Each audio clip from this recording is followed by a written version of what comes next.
हमारे इस चैनल मैथिली गंगा को लाल बटन दबाकर सब्सक्राइब करें व घंटी के निशान का बटन दबाएं ताकि सभी नए वीडियो आप तक तुरंत पहुंचे बिल्कुल मुफ्त।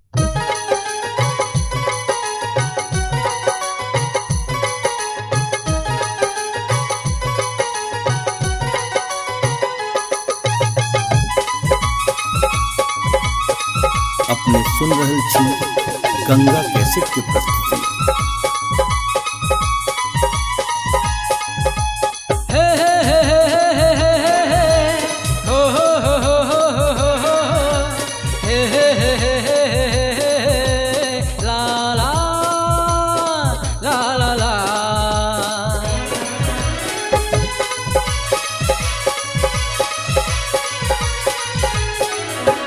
जनकपुर सन सुंदर नगरी ने भेटतियो भैया बाबू।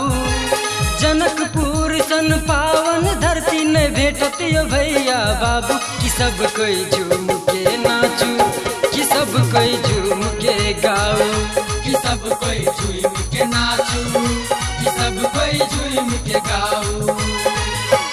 अपन मिथिला अपन मैथिली रहत सब दिन आगू।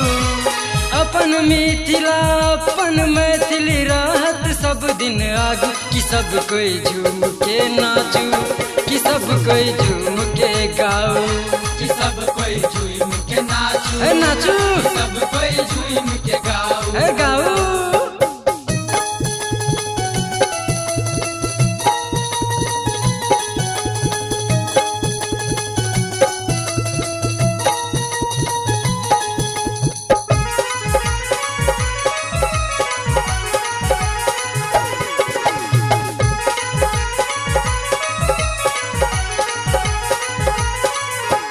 जय जगत जननी सीता माता के छै जानकी मंदिर।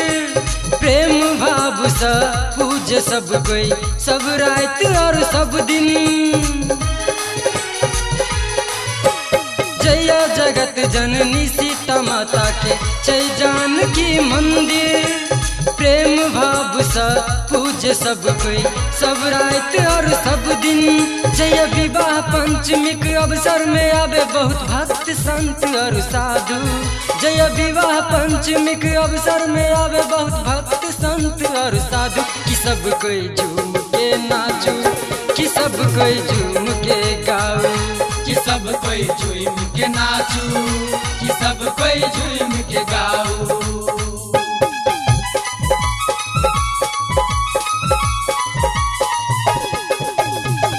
अपने सुन रहल छी गंगा कैसेट के प्रस्तुति।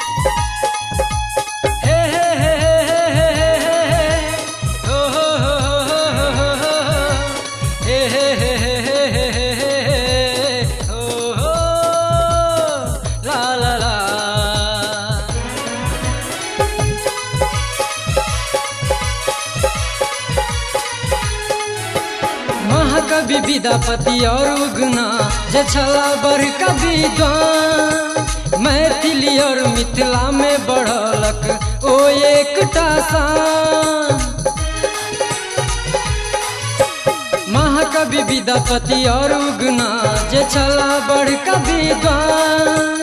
मैथिली और मिथिला में बढ़लक ओ एकटा शान। मैथिली भाषा भाषी के लागी केलक वो एहन जादू। मैथिली भाषा भाषी के लागी केलक वो एहन जादू। कि सब कोई झूम के नाचू, कि सब कोई झूम के गाओ, कि सब कोई झूम के नाचू, नाचू, कि सब कोई झूम के गाओ। जनकपुर सन सुंदर नगरी ने भेटतियो भैया बाबू। जनकपुर सन पावन धरती ने भेटतियो भैया बाबू। कि सब कोई झूम के नाचू, कि सब कोई झूम के गाओ, कि सब कोई झूम के नाचू, कि सब कोई झूम के गाओ। अपन मिथिला अपन मैथिली रहत सब दिन आगू।